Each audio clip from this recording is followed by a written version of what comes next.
এই মাছগুলোকে একটু দিয়ে দিলাম, একটু হোক। চলো ঘুরে আসা যাক। এই পায়ের মধ্যে কি যেন আটকলো। ঝিনুক, এই ব্যাং।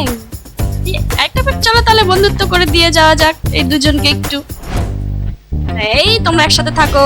এই শামুক, চলো চলো চলো নিয়ে না।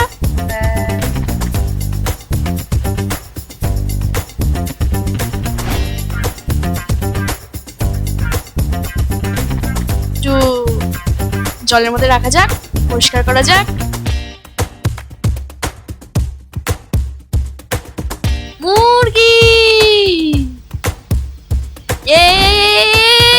এই ধরে নিলাম। চলো একটা মুরগিটাকে একটু পরিষ্কার করা যাক, লবণ দিয়ে একটু পরিষ্কার করে নিই। ঢেকে দিলাম।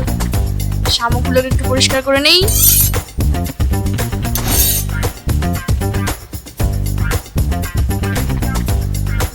ব্যাস, পাগুলো কেটে দিলাম। ভালো করে জলের মধ্যে সেদ্ধ করে নেব। এই আমার সেদ্ধ হয়ে গেল, এবার রান্নার জন্য তৈরি করি। এই দিয়ে দিলাম মশলা, দিয়ে দিলাম সবকিছু, জল দিয়ে, লঙ্কা দিয়ে, সয়া সস দিয়ে, লবণ দিয়ে ঢেকে দিলাম। তারপর একটু লঙ্কা কেটে দিলাম।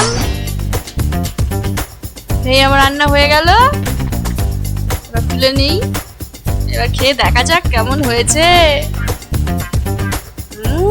খুব সুন্দর হয়েছে। আমারও খুব ভালো লাগছে। খুব ভালো, খুব ভালো, খুব খুব। তোমরা যদি খেতে চাও চলে এসো।